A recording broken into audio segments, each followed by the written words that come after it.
Good morning. I'm Pam Dockins, and I'm joined by Undersecretary Richard Stengel. Thank you so much for being with us today. Thank you for your time. Wanted to talk to you about the State Department efforts to counter violent extremism. And of course, this is going to be a big issue on the sidelines of the United Nations General Assembly. What's going to be the message at UNGA?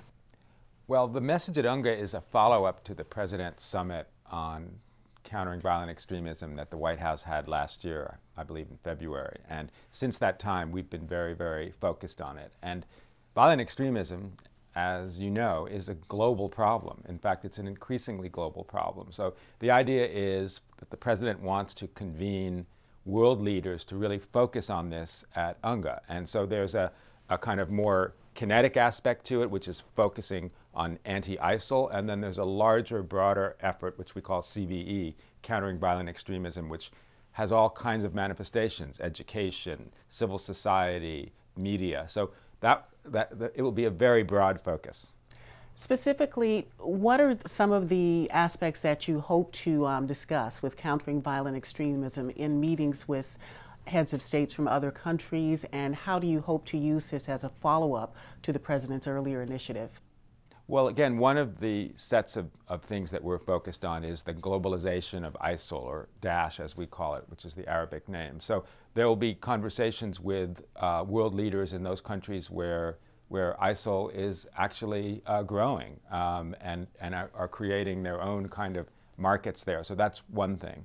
Then there's the kind of, again, not softer so much, but the kind of countering violent extremism that has to do with educational exchanges, with programs where we deal with people who are returning back to their community, former fighters, the rehabilitation of young men and women who may have actually gone and fought for an extremist group. So it runs that whole gamut of hard to soft. Are you seeing any success in efforts to counter violent extremists in the U.S. social media campaigns, which you mentioned? There had been some initial criticism that some of the U.S. campaigns may have been having the opposite effect. Mm-hmm. Well, one of the things that's under me as Undersecretary for Public Diplomacy is the Center for Strategic Counterterrorism Communications, which was set up under Secretary Clinton to counter al-Qaeda messaging, and then it morphed into a full-time counter-ISIL messaging machine. And as you mentioned, ISIL is very sophisticated in social media, but actually I think the scales are shifting. I mean, if you look at what the volume of messaging that they are doing, and not just US messaging to counter it, but messaging by Muslims around the world, that share is actually growing. So I actually always say that we're not the best messenger for our message. Obviously, a lot of people who are attracted to ISIL are anti-US. So part of what we do at CSCC is to enlist third-party groups, non-governmental organizations, other media businesses to balance that noxious flow of messaging that comes from ISIL. One of the things that you were involved in was in July you launched the Sawaab Center in Abu Dhabi. The focus is on countering, of course, the propaganda from the Islamic State.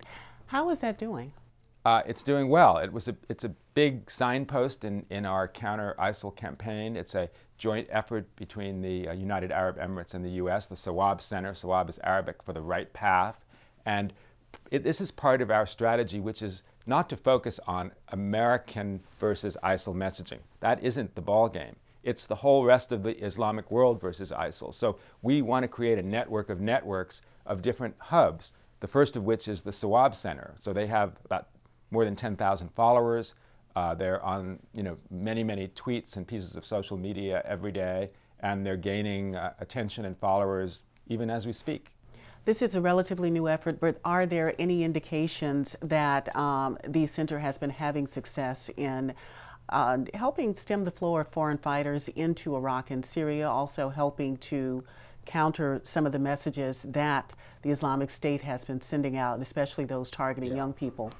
I think there's a kind of false correlation between messaging and the flow of foreign fighters. Is messaging important to their brand? Yes. Is a tweet going to take a nice young man who's living in Tunisia and make him decide to go and fight in Iraq and Syria? I don't think so. So we don't look at so much as the media war as a real war to prevent foreign fighters. It's more about the share of market. At the same time, you know, we are trying to reach individual people with a message that says ISIL's message is all wrong. So, for example, we have a campaign that we're doing with Sawaab this very week during UNGA, the Defectors campaign, which is using direct testimony from dozens and dozens of young men and women who have come back from Iraq and Syria and said, the caliphate is a myth.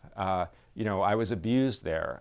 They're not religious. They're venal and money grubbing. So that type of campaign to refute their disinformation is the kind of thing that we're doing. What do you look at? How do you measure the success of those campaigns? If you don't base it on the flow of foreign fighters, what do you do to measure the impact and the success? Well, it's, you know, in many ways, it's almost a traditional media campaign. I come from a media background. I mean, you measure engagement, you measure trajectory, you measure the number of followers, you measure how long people stay online, you look at what they do after they look at your social media. So it's very hard to actually, as I was saying before, correlate something in messaging with the flow of foreign fighters. But for example, what we have seen this summer, we've seen a sharp decline in the volume of ISIL messaging and social media. I can't tell you exactly why. I'd love to say that it's because of what the Sawaab Center is doing and what we're doing, but I don't know, but it's a good sign. The Sawaab Center was initially set up to be a hub with a goal of establishing other centers around the world.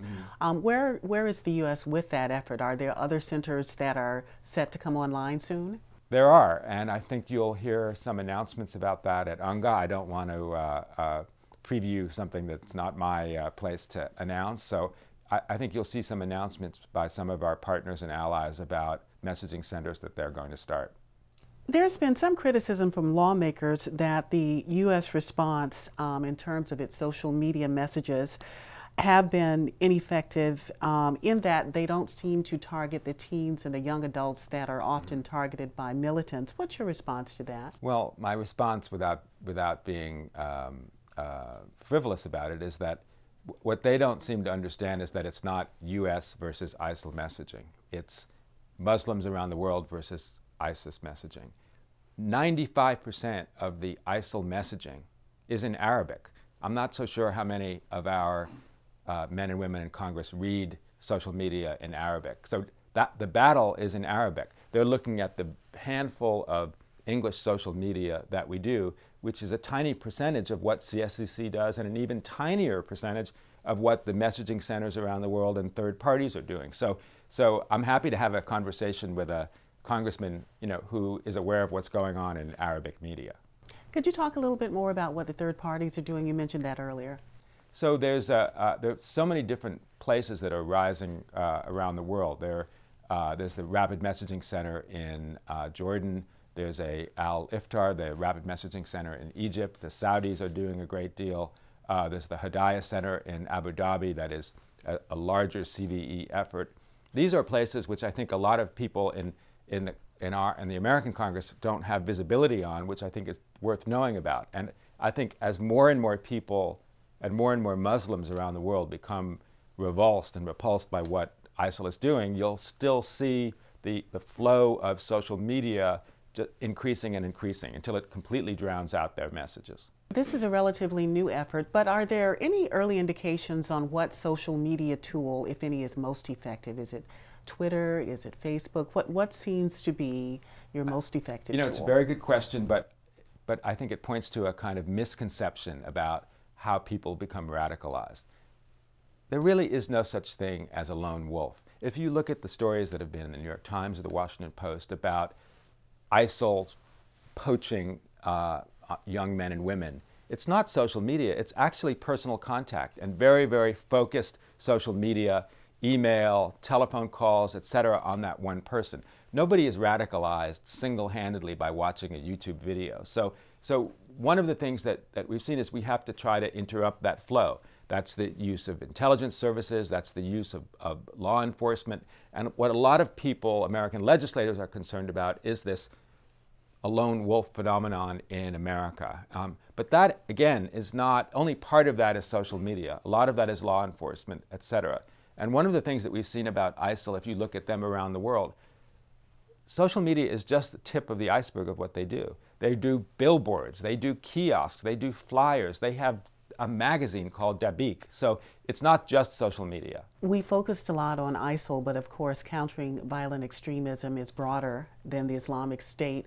What other militant groups are you focused on, and generally speaking, what's being done to counter what's coming from those groups? Well, as a government effort, we're focused on Boko Haram, Al-Shabaab. We've been giving money and aid to those countries that are directly affected by them. We're trying to interrupt their messaging as well. CSCC is in 5 or 6 different languages, so as ISIL and counter-violent extremism go into different areas, we're trying to be in there as well in those languages. So it's something that we're very much aware of and something that we're working on. Thank you. Great, thank you.